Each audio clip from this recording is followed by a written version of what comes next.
All right, welcome to another Small Business Pivots. We have another special guest from around the world, and I know that only the business owner can say their name and their business name like they want it. So, tell us a little bit about yourself and your business. Thanks for having me here. My name is Ashley Lacer. I'm the owner of Michelle Mae. That is a women's retail brand, but we wholesale. So we manufacture women's clothing and we're in about 2,000 stores nationally. So we sell to retailers who then sell to consumers. Oh, wow, 2,000 stores. That's Mhm. incredible. Well, how do you think we're going to help our listeners today? I think some of the best things we can talk about are things that might be not on the radar. Usually business is about how do I make more money or how do I cut my expenses? And I think that if we talk more about the culture of your team and how you treat your customer, that's where we've put our focus and we've seen really good results from that. This should be interesting because a lot of e-commerce is more focused on digital marketing, and Yep, you mentioned culture and other things. So let's introduce the show and we'll be right back. sounds good. Welcome to Small Business Pivots, a podcast designed for small business owners. I'm your host, Michael Morrison, a small business coach and founder of Boss, where we make business ownership simplified for success so that you can own a business that runs without you. To learn more, go to businessownershipsimplified.com. All right, welcome back to Small Business Pivots. Ashley, any specific place you want to start? Because we don't typically talk to someone in the e-commerce space, but I also know that with business owners, mindset is a big deal. Any trials, tribulations growing up that got you into entrepreneurship? I wouldn't say trials per se, but my grandparents were kind of the cornerstone of raising me with their small business owners. My grandpa was a land surveyor, one of the original ones from Sonoma County, California. He was part of the historical society there too. And they built their whole life and built our whole family around small business and treating the community, giving back to the community. And I saw what their hard work did for them. They were always there for me. And so my whole life, I've always known that working for myself was kind of where I wanted to be. Did you go to college at all? I did. I went to Oregon State University and got my Bachelor of Science there, but everything else has pretty much been self-taught. I didn't go to fashion school. I didn't go to design school. I actually have a major in ag business for agricultural sector. And I was an appraiser for many years, and I'm also a real estate broker. So this whole thing was completely self-taught by just learning as I went. This worked, this didn't, and I just leaned into the things that worked, rolled the dice and gambled a few times, and here I am. Sometimes that's the best way. Some of our most successful business owners we've talked to either didn't go to college or they went to college and the business they own has nothing to do with their degree, or they were an accidental entrepreneur. But, those that aren't really focused on a specific industry usually turn out to be the best. So you started adulting after college. How did you get into entrepreneurship? What's the journey that you took? Sure. So I've always been a dreamer and I like to create things kind of out of nothing.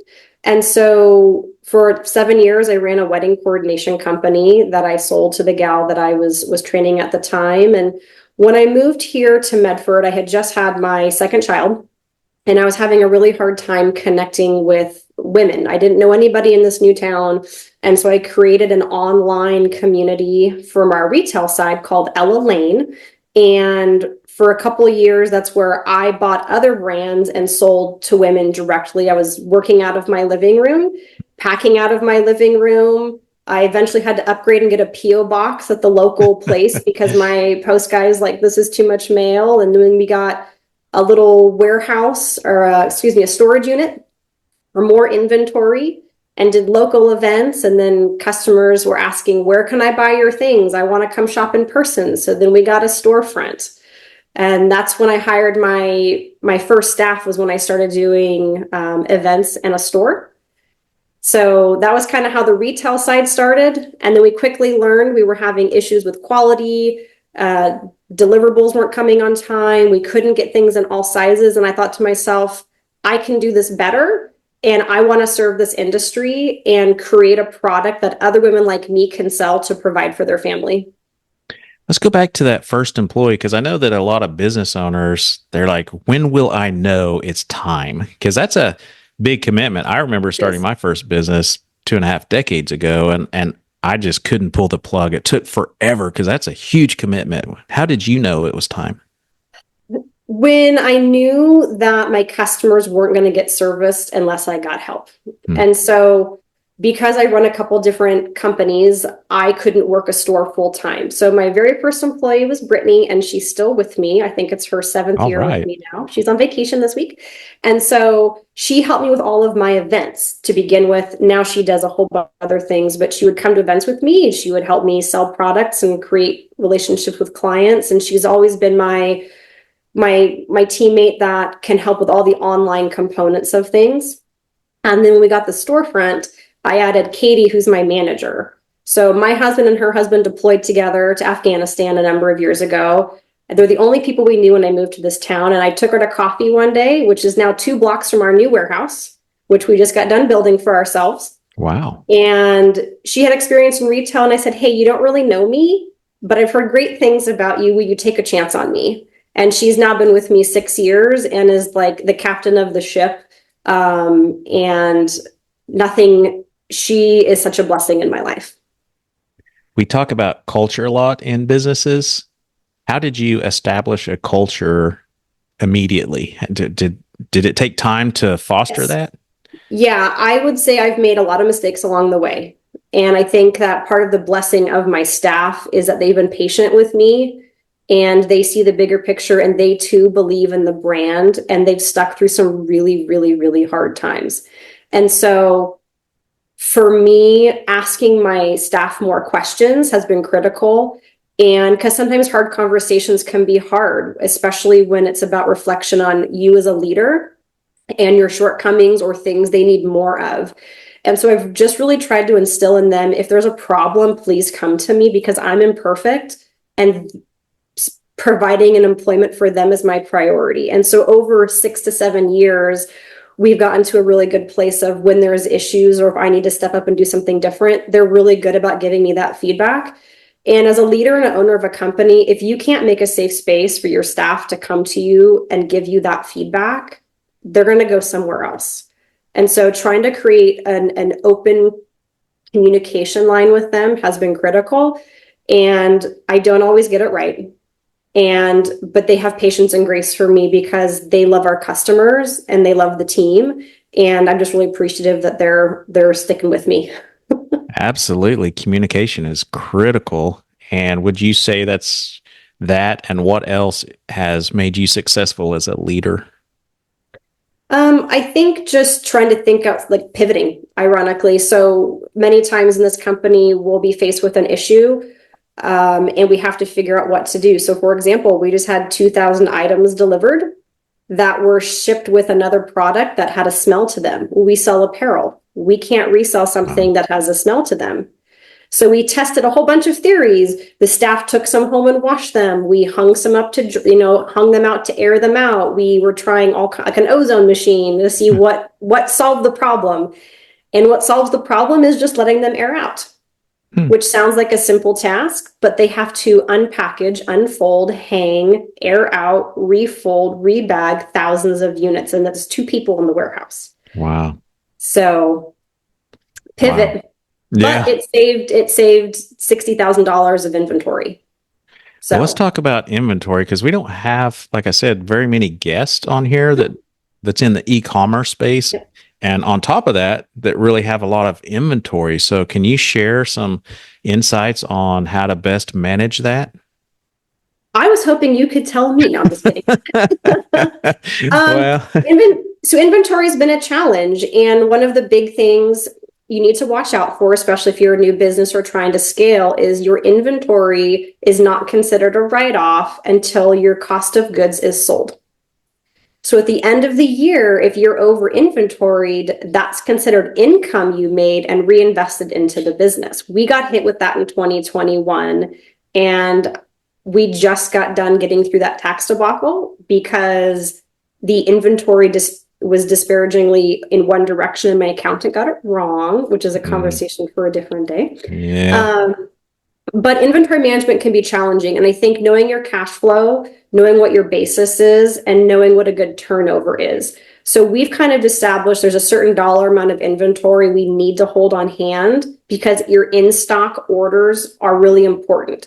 If you're only ever doing pre-orders, if someone calls you and says, hey, I need inventory right now, and you have nothing to sell, you just lost a sale.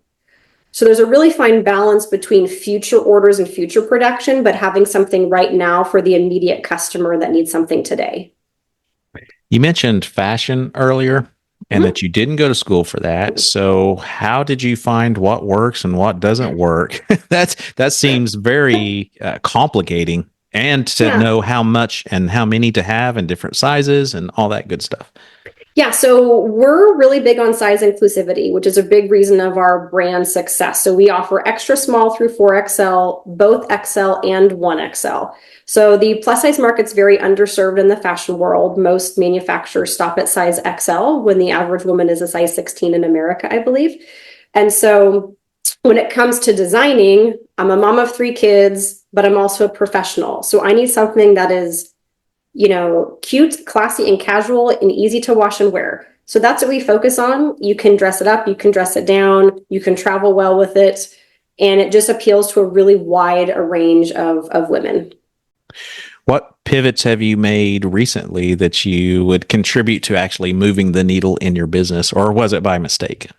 This one wasn't a mistake. So one of the biggest things that a business owner has, obviously, is overhead. How do you protect your overhead? How do you control that? And I had a lease for many years, and leases have escalation clauses and CAM charges. If you don't know what a CAM charge is, consider yourself lucky. But those costs can add up really quickly for a small business owner, and you have very little control over what those expenses might be. So my husband and I decided to sell a home we had in town that was just a single family residential rental. And we actually 1031'd it into a bare piece of dirt, and we decided to build a warehouse. So we now own our own building. So my overhead is secure. It's not going to go up anymore, minus taxes and insurance. And my motivation for that was if I can pay less in overhead for my space, I can compensate my staff better because they are my most valuable asset and they deserve the fruits of all of their labor. And they're sticking with me because they know that that's my motivation.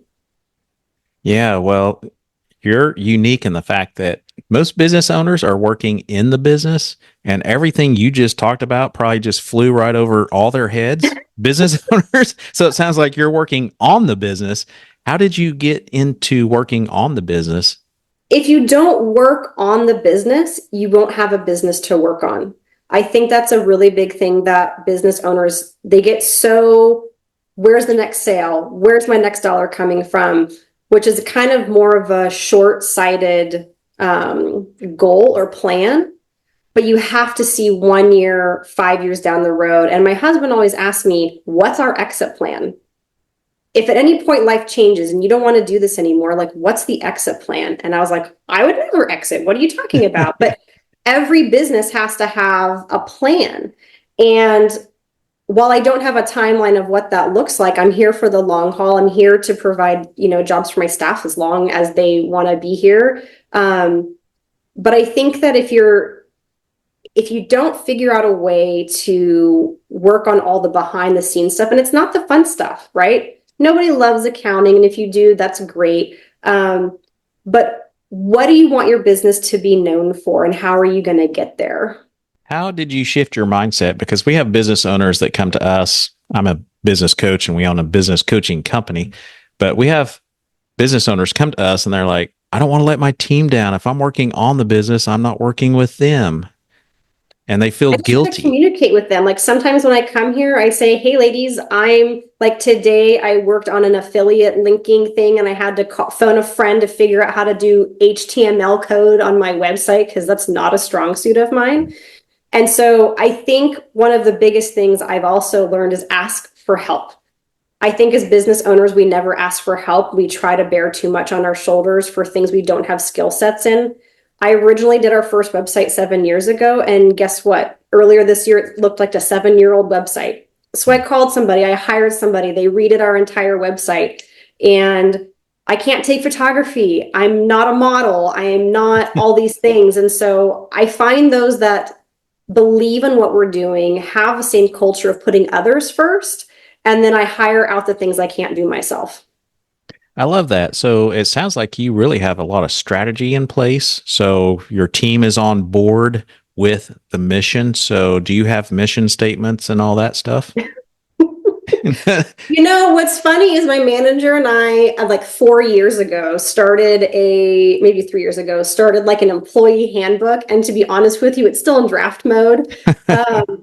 But it's something that I think what's weird about us is we don't have like a mission statement. We don't do the traditional things. Like, I think there's a checklist for business owners they think they have to have. I've never done those things, which might be counterintuitive to how most people do business or coach businesses.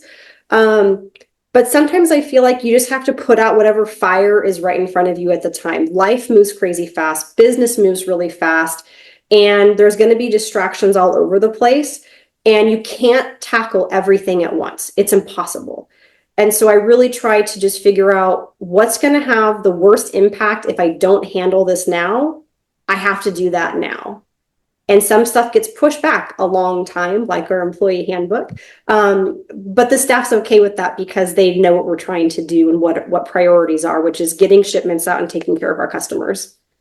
How did you know these were the right fit for your company? Because I know that a lot of business owners today have a hard time finding good people and then retaining them too. And it sounds like you've done both. Any tips on that? You're listening to Small Business Pivots. This episode is proudly brought to you by Boss, where business ownership is simplified for success. At Boss, we help business owners create their businesses to run smoothly without them being there 24/7. Our seasoned business coaches who have walked the path themselves provide invaluable guidance and support. And with additional services like fast business loans, some approved within 24 to 48 hours, comprehensive online courses, detailed workbooks, and engaging classes, Boss offers a wealth of resources to help you succeed. Discover how small business success begins with Boss at businessownershipsimplified.com. If you're enjoying the podcast, make sure to stay connected by hitting that subscribe button, giving us a thumbs up, or leaving a positive review. Your support keeps us going. Now let's get back to our incredible guest. How did you know these were the right fit for your company? Because I know that a lot of business owners today have a hard time finding good people and then retaining them too. And it sounds like you've done both. Any tips on that? Well, I hope that they would agree. But I try to come from a place of they're my most valuable asset. And I try to remind them of that. And I've made some pretty big promises about where I'm trying to get the company to go. It takes longer to get places always than you anticipate. You know, our warehouse was a 2-year build. It was supposed to be 8 months, way over budget, all the kinds of things. But I see the light at the end of the tunnel, and I see all the hard work that we've been putting into where we're trying to go. And I really think 2025 is going to be a year of not just stability, but growth. So people are always trying to grow your business, make more sales. For me, I would love just a stable business that covers everything I need to, because work-life balance is really important. And I don't want to push the envelope all the time. I have a family, a husband, 3 children. So for me, the balance of work and life is really important. So we don't work weekends here anymore. Ladies leave at 4 o'clock. If they have kids or sports events, they take it off. We're super flexible on time. Family should always come first. And so trying to just support them when they need that, I think, is one of the many things I've tried to do so they have the flexibility to be there for their families first. Is that one of many things that you do to build your culture? Because I know we talked about that earlier. Yeah, I'm an imperfect person, and I always think I have room to grow and learn, but I'm so appreciative for them when they give me good feedback. I do offer employees that have been here a certain time and work certain hours a 401k program. I'm a really big believer in retirement and taking care of people in that way as well. And so that's a product that we have available for people. I think that's, if you can afford to do that, one for yourself, it's great. Because who doesn't love tax deferred income for later? Yeah, absolutely. But it's also a great tool for employee retention, because as a small business owner, you've got to be competitive in the marketplace. And so how are you going to be competitive, and how are you going to attract the good staff? You know, you can pay them more, you can give them time off, you can do 401k, but if they're not happy with where they are, none of those things matter. Absolutely. I want to jump a little ways back. Sure. You mentioned accounting and Yes. accounting not placing something in the right place. And we're huge on cost accountants, getting the right accountant. What did you learn from that, and how did you move forward, and what's some advice you can give on finding a good accountant? You get what you pay for. Ah, love it. So I had an accountant that was a friend from college. I won't go into too much detail, but it became very quickly apparent that my company grew and scaled past a point that she was capable of handling, and I didn't recognize it in time. And then I hired a professional who I thought could give me good business advice, who acted like a CPA and accountant, but was not. And I got more bad advice. Mm. And it kind of snowballed to the point where one of my real estate clients used to work in a really kind of like a high-end office here. And I know they're very expensive. And I called her and I said, will they take me, because I can't keep affording these mistakes. So to give you a small idea of how bad it was, my 22s were just filed a month and a half ago. I hear that all the time. Yeah, so I'm on my fourth accountant. They've taken over all of my accounts for all of my businesses. I have 4 returns every year between everything that I do. And while they are expensive, the write-offs that they were able to find me more than paid for it themselves. So, and they're able to actually strategize and tax plan. So when you're looking for an accountant and a CPA, depending on the size of your business and the plan you're going with, you need a plan. You need a business plan. You need an accounting plan. They need to be able to advise you on what to do or not to do with income, expenses, those things, because what it looks like on paper really impacts your bottom line. Yeah, I feel like I just opened a can of worms because my first accountant was a friend that That's how it starts. supposedly a bookkeeper, but really wasn't even a bookkeeper. All they did was accounts receivables and payables for the company they worked at. That's not even a bookkeeper. That's just somebody that pays bills and enters bills and things like that. So, listeners, heed that warning. I went through the same thing. That was back in the 90s with my first business. And the second year, everything snowballed. I started getting things from the Oklahoma Tax Commission, where I'm at, the IRS, saying you didn't file this correctly and that, and then penalties and interest. And it didn't go away. And finally had to hire a good cost accountant. And then as the business grew, you mentioned something else that's very applicable for is your accountant the right accountant for the season of business that you have? Because we went through that as well. Yeah, I think the biggest thing is not only is it they need to understand the industry, right? Because your cost of accounting that you have to do, and if those words are foreign to you, I'm sorry, I just learned them myself in the past 12 months, and I've been in business for 7 years with this company. So I think when you're asking yourself, when do I need to stop doing my own books? And if you can't understand the papers coming back to you from your accountant, you're probably at a level of business where you need somebody who can truly advise you. I didn't understand my own numbers. I knew I had money in the bank account. I knew some months were higher, some months were shorter, but I had no true plan on what that looked like. So with my new company, next year, we're going to work on inventory management, purchasing plans, all the things with tax strategic things in place. So I'm hoping that next year will be a good tax year after 3 very rough ones. Yeah, well, you're not alone. I went through it, and I also want to encourage other business owners, if you're in a place where it's more than one CPA can handle, go hire that firm, because you will outgrow one CPA. In fact, we learned that the hard way. We thought, oh, we'll just hire a controller and bring him in-house, And this was a multi-million dollar company with 100 employees. And it was too much for them to even handle and got us in a bad situation. So we finally went and hired a firm. The nice thing about a firm, listeners, is they have departments. So they can run your taxes, your filings through each department to scrutinize, assess, and everything, because not one person can know the whole tax code and then know your industry too. So you make very good, man, that's very valuable advice right there.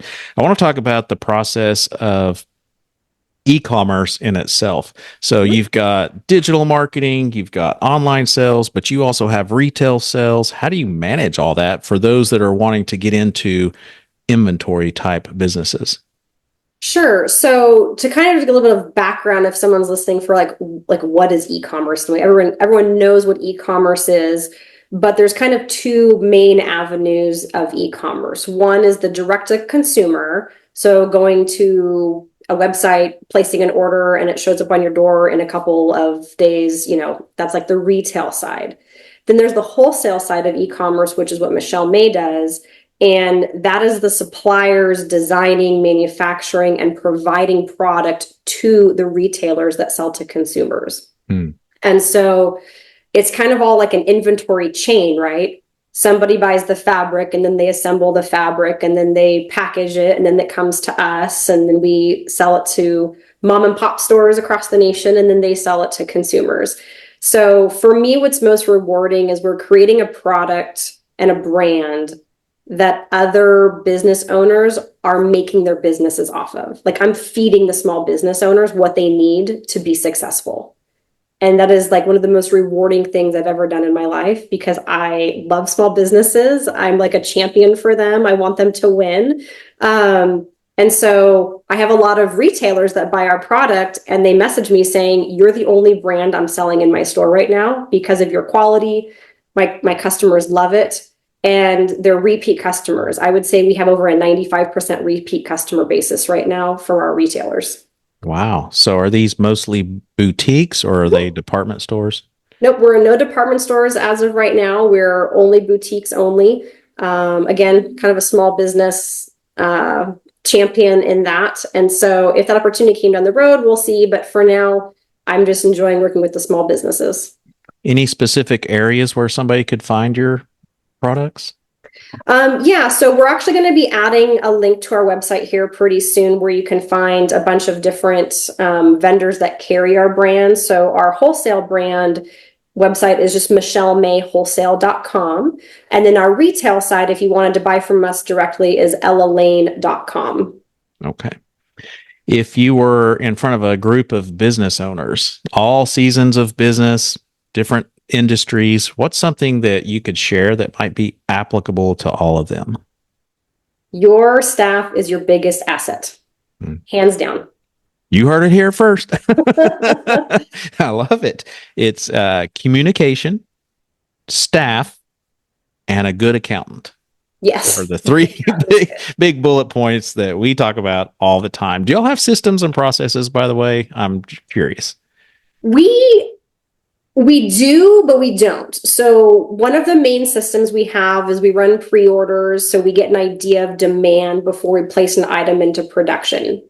So that's been a part of our plan for a couple of years. Sometimes it works, sometimes it doesn't, based upon economy, styles, season of year. But essentially, if we're required to make a minimum of X number of units, but we didn't do a pre-order and we only ordered X number of units, what if the demand was double that? We just lost all of those sales of guaranteed income. So by doing pre-orders on the wholesale side, we're 100% guaranteeing all of those units will be put into production. It's 100% sell-through rate because we've already have pre-committed people. We take zero money up front. I'm not going to take a small business owner's money until I have the product to deliver to them. So that's a risk because we're fronting the capital cost for all of that up front. But that's been super critical in our e-commerce business, is getting an idea of demand before we make the product. So it helps us know if we need to make less of something or more of something. And it's really, really, really helped our margins and profit by making more when they need more. How do you brand e-commerce? Because I know a lot of businesses are like service-based businesses, and they're having a hard time fighting for that digital marketing space. Do you have that problem, or do you go directly to the boutiques and do kind of a face-to-face sell? We do a lot of direct, so we're a lot of word to mouth. In fact, in the boutique apparel world, there's fashion markets. One's called Magic. It's in Las Vegas and New York. We just went to our first show back in August, and we did a month worth of sales in 3 days. Wow! And so, what I like about the word of mouth part is I'm not trying to fight for a bunch of online space, because as a consumer, it can be a bunch of noise and hard to trust what ad you're seeing. Is that a lie? Is this coming from not where they say it's coming from? And so we're starting to get more into the digital space because we realize it's important for people to, from the outside, get to know and love our brand too, not just our retailers. But we're really relationship based. We'll text our buyers reminders for orders. We have a phone number they can call, and a human answers it. No, tell me no. Shocker, right? Wow. But building that relationship with the people buying from us, I think, is more important than trying to fight in a digital space. I know it's a little upside down to what people are doing, but it's working for us. And I think it's working because people miss relationships. It's getting to be too digitized. I love that you're going against the grain on almost every single business tactic. Fingers crossed it keeps working. Where do we see your business in 5 years, do you think? Where do you want it to be?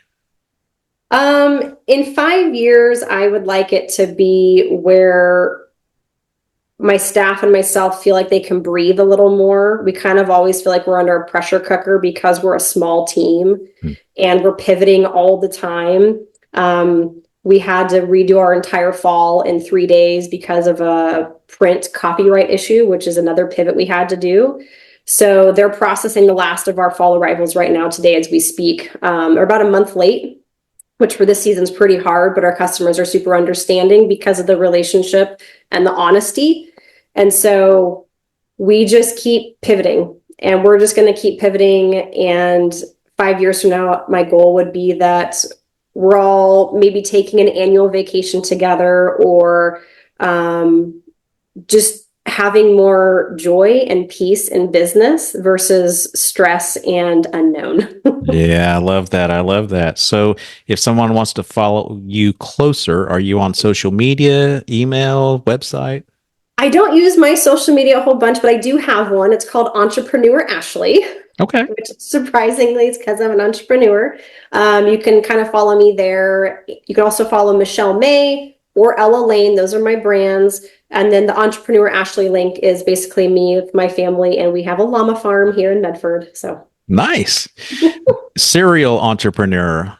Is there anything we didn't cover that you think our listeners should know or understand in business?